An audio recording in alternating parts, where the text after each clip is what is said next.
আসসালামু আলাইকুম। সবাই কেমন আছেন? আশা করি সবাই ভালো আছেন। আজ আমি বানাবো দুধ পুলি পিঠা। তো চলুন এই মজাদার দুধ পুলি পিঠার রেসিপিটা দেখে আসি।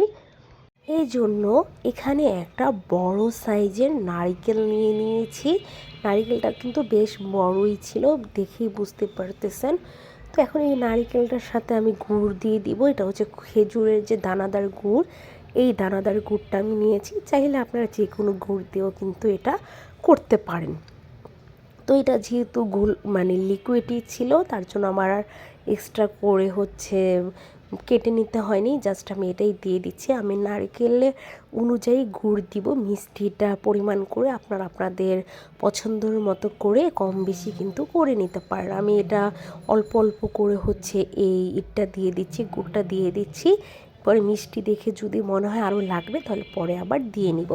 তো এখানে আমি আনুমানিক পুরো 1 কাপের মতো বড় যে আমরা 4 কাপটা বলি, সেই 4 কাপের 1 কাপ দিয়েছি গুড়। আর এখানে আমি প্রায় 6-7 চামচ গুঁড়া দুধ দিয়ে দিচ্ছি। গুঁড়া দুধ না দিলে কিন্তু টেস্টটা ভালো আসবে না। প্রায় 6-7 চামচের মতো, আমি যেহেতু আমার নারকেল বেশি, আমি এই জন্য দুধ বেশি দিয়েছি।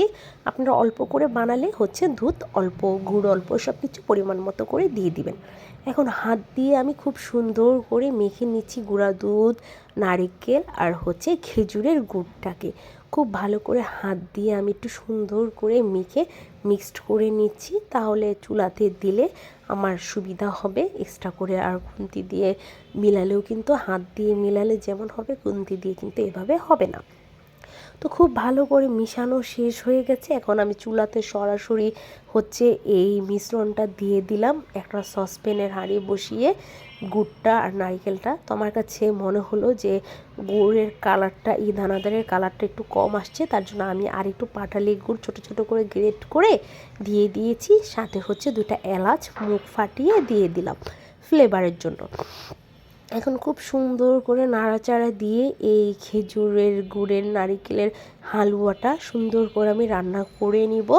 জাস্ট একটু, এটা যেহেতু গুড় থেকে কিন্তু একটু পানি ছাড়বে, এই পানিটাকে আবার শুকিয়ে নিলেই কিন্তু আমার নারকেলের এই হালুয়াটা বা পিঠা পুলির যে পুরটা, সেটা কিন্তু রেডি হয়ে যাবে। দেখেন খুব সুন্দর করে কিন্তু গুড়টা মিশিয়ে নিচ্ছি এবং শুকনো শুকনো ঝরঝরা করে আমি হালুয়াটা বানিয়ে নিব।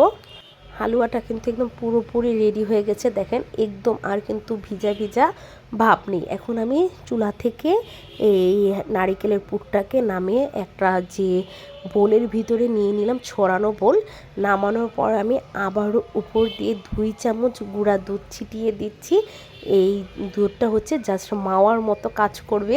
এটা আমি পুরোপুরি কিন্তু একদম মিশিয়ে ফেলবো না, জাস্ট আলতো হাতে হালকা করে নাড়াচাড়া দিয়ে দিব, যাতে একদম দেখতে ভালো লাগে আর এটা মুখে পড়লেও মজা লাগবে। এখন আমি চালের গুঁড়াটা যেটা, সেটা আমি মাপ করে নিব। এখানে আমি 1 কাপ, মেজারমেন্ট কাপের 1 কাপ আর হাফ কাপ চালের গুঁড়া নিয়ে নিয়েছি পিঠাটা বানানোর জন্য। এই হাফ কাপ, আর সাথে আমি ময়দা দিব। ময়দা আমি দিব এখানে হাফ কাপ। দুইটা মিলিয়ে আমি মোট 2 কাপ নিব। এখন আমি কিন্তু ময়দাটা দেইনি, এখানে 1.5 কাপ চালের গুঁড়াটাই আছে। আমি চালের গুঁড়াটাকে চুলাতে খুব ভালো করে একটু ভেজে নিব। যেহেতু এটা আমি চুলাতে ডাইরেক্ট সরাসরি সিদ্ধ করব না, সেজন্য চালের গুঁড়াটাকে একটু ভালো করে ভেজে নিতে হবে, যাতে চালের গুঁড়াতে আবার কালারটা চলে না আসে, সেই দিকে খেয়াল রাখতে হবে। চুলার আঁচটা কমিয়ে খুব সুন্দর করে চালের গুঁড়াটা ভাজতে হবে। প্রায় 5 থেকে 6 মিনিট মতো চালেরটাকে ভেজে নিতে হবে, তাহলে চালের যে কাইটা খুব সুন্দর হবে। চালের গুঁড়াটাকে এখন আমি খুব ভালো করে চেলে নিতে হবে, কারণ চালের গুঁড়াতে অনেক এরকম ময়লা জাতীয় থাকে, এটা দেওয়া যাবে না। আর এখন আমি দিয়ে দিলাম 1 কাপ থেকে একটু কম ময়দা। এখন আমার কিন্তু পুরোপুরি পিঠার জন্য এটা রেডি হয়ে গেল। 1.5 কাপ চালের গুঁড়ো আর হাফ কাপ ময়দা। এখন অপর দিকে আমি একটা চুলাতে হাঁড়ি বসিয়ে পানিটাকে খুব ভালো করে ফুটিয়ে নিয়েছি।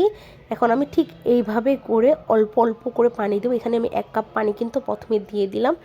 1 কাপ পানি দিয়ে আমি খুব ভালো করে একটা খুরচুন দিয়ে এটাকে একটু নাড়াচাড়া দিয়ে দিব। আসলে এটা আপনাদের একটু ভুজে ভুজে করতে হবে। এখন আমি আবার হাফ কাপ পানি কিন্তু এখানে দিয়ে দিলাম। মোট আমার 2 কাপ আছে চালের গুঁড়ো আর ময়দা, আর আমি হাফ কাপ হচ্ছে মানে 1.5 কাপ হচ্ছে গরম পানি দিয়ে দিলাম। এখন খুব ভালো করে এভাবে নাড়াচাড়া দিব। আরও হাফ কাপ পানি দিয়েছি, মোট 2 কাপ পানি আমি এখানে দিতে হলো। এখন আর পানি প্রয়োজন নাই, দেখেই বোঝা যাচ্ছে যে পানিটা কিন্তু পুরোপুরি রেডি। এখন খুব ভালো করে আমি এটা মুথে নিব। আর আপনারা যারা সিদ্ধ করে নেবেন, আমি সিদ্ধ করার মাপটাও বলে দিই। যত কাপ হচ্ছে চালের গুঁড়ো নেবেন, সেম কাপ হচ্ছে পানি নিতে হবে। 1 কাপ চালের গুঁড়োর জন্য 1 কাপ পানি, 2 কাপ চালের গুঁড়োর জন্য 2 কাপ পানি। তো এখন আমি এটাকে খুব ভালো করে হাত দিয়ে এভাবে ময়ান দিয়ে নিতে হবে, খুব সুন্দর করে মুথে নিতে হবে, তাহলে পিঠাটাও কিন্তু খুব ভালো হবে। পিঠার জন্য খুব ভালো করে আমি মেখে নিচ্ছি। মাখাটা কিন্তু আমার খুব ভালো করে হয়ে গেছে। এটা ভালো করে মেখে নিয়ে রেস্টে রেখে দিতে হবে 20 মিনিটের জন্য। 20 মিনিট পর আপনি পিঠাটা বানিয়ে নিতে পারবেন। এখন আমি হাত দিয়ে খুব সুন্দর করে হচ্ছে এটাকে একটা গোল শেপ দিয়ে দিচ্ছি। গোল শেপ দিয়ে আমি ঢেকে রেখে দিব এই চালের আটাটাকে। দেখেন কত সুন্দর চালের আটাটা হচ্ছে, একদম পারফেক্ট একটা চালের আটার কাইটা হয়েছে। এখন খুব সুন্দর করে আমি মেখে নিয়ে রেখে দিব ঘড়ি ধরে 15 থেকে 20 মিনিট। আর একটা ভিজে তেনা হচ্ছে ভিজিয়ে আপনি এটার উপরে দিয়ে দিবেন, তাহলে আর উপর থেকে কিন্তু ড্রাই হয়ে যাবে না। এরকম একটা ভিজে টাওয়াল ভিজিয়ে দিয়ে দেবেন। আর অপর দিকে আমি এখানে 2 কেজি দুধ চাল দিয়ে নিচ্ছি। 2 কেজি দুধের মধ্যে আমি 3টা এলাচ ফল ফাটিয়ে দুধের মধ্যে দিয়ে দিব, আর সাথে দিয়ে দেবো একটা দারচিনির টুকরো। আর কোনো কিছুই আমি এই দুধের ভিতরে দিব না। এটা দিয়ে আমি খুব সুন্দর করে দুধটাকে আস্তে আস্তে করে চুলায় ফুটিয়ে নেব। আর এদিকে 15 মিনিট হয়ে গেছে। এখন আমি পিঠার জন্য এখান থেকে অল্প অল্প করে কাই নিয়ে নেব, কারণ আমি এটা প্রথমে রুটি বেলবো। রুটি বেলে তারপর হচ্ছে পিঠার শেপটা আমি দিয়ে নিব। ছোট্ট একটা আমরা রুটি, চালের আটার রুটি যেভাবে বানাই ঠিক সেম করেই আমি নিয়ে নিচ্ছি একটা গোল রুটি।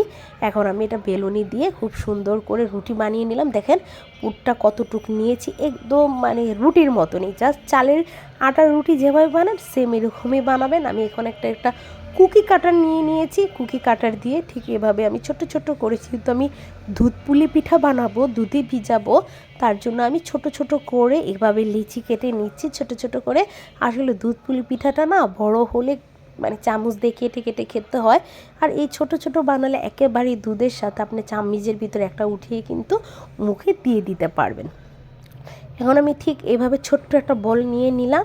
আর এখন এই যে পিঠার জন্য যে পিঠটা বানিয়ে রেখেছি ওইটাখান থেকে আমি ঠিক অল্প করে নিয়ে যাবো, যেহেতু এটা দুধে ভিজাবো অত কিন্তু, আর পিঠাটাও ছোট, অত বেশি কিন্তু বেশি দিতে হবে না, জাস্ট এই এতটুক দিয়ে এখন আমি জাস্ট 2 সাইডের মুখটাকে সিল মেরে দিব। তাহলেই কিন্তু আমার পিঠাটা রেডি হয়ে যাবে। কোনো রকম ডিজাইন বা কোনো কিছু করার প্রয়োজন নেই। এটা যেহেতু চালের কাই, এটা কিন্তু কোনোভাবেই ছুটে যাবে না, ঠিক আছে? তো এটা হচ্ছে জাস্ট 2 হাতে ধরে আপনারা ঠিক এইভাবে একটা করে সিল মেরে দিবেন, তাহলে কিন্তু পিঠাটা পুরোপুরি রেডি হয়ে যাবে।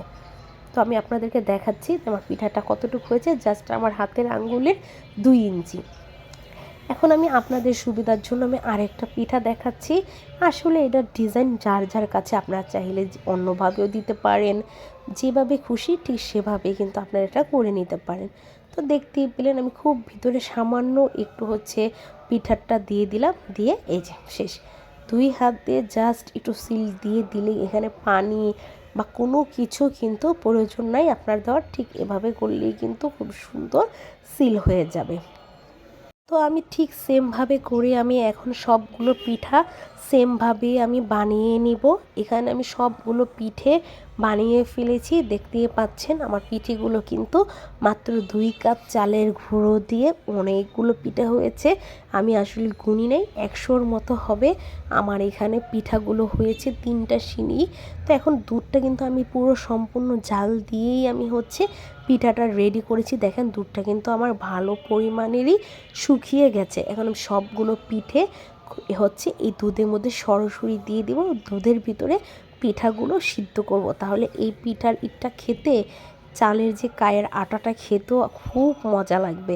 আপনারা ঠিক এইভাবেই দুধের মধ্যে সরাসরি, কতজন আছে আলাদা ভাপ দিয়ে সিদ্ধ করে তারপর জাস্ট দুধের মধ্যে ভিজিয়ে দেয়, ওটা কিন্তু অতটা টেস্ট হবে না। দুধের ভিতরে সরাসরি সিদ্ধ করলেই কিন্তু বেশি মজা হবে। তো দেখতেই পেলেন আমি প্রথমে এক সিনি পিঠা দিয়ে দিলাম।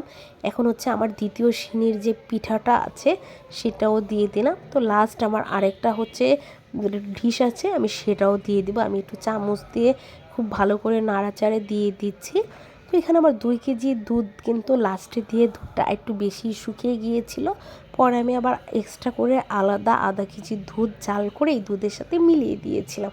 তো এটা আমার 3 নাম্বার সিনি যেটা বললাম সেটার পিঠাটাও আমি এখানে দিয়ে দিলাম। যেহেতু আমার পিঠাগুলো বেশি হয়েছে তাই আমার 2 কেজি দুধ একটু কম হয়ে গেছে, তার জন্য আমার লাস্টে দিয়ে আরও আধা কেজি দুধ প্রয়োজন হয়েছে।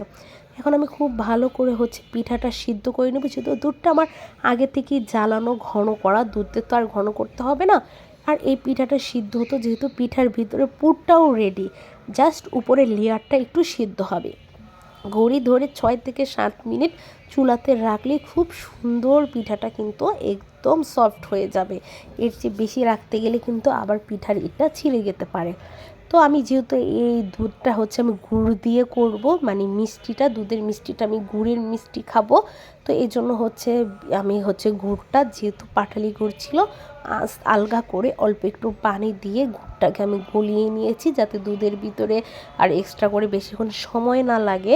তো এই দেখেন আমি এখন গুড়টা হালকা একটু পানি দিয়ে সরাসরি পিঠার উপরে দিয়ে দিলাম জাস্ট মিষ্টির জন্য। যেহেতু পিঠার ভিতরে কিন্তু আমার মিষ্টির পরিমাণ বেশি, যেহেতু ওটার ভিতর নারকেল আর গুড়ের মিশ্রণটা আছে, তার জন্য আমি দুধের ভিতরে বেশি মিষ্টি দিব না। দুধেও মিষ্টি, পিঠাতেও মিষ্টি হলে কিন্তু এত মিষ্টি পিঠা খাওয়া যাবে না।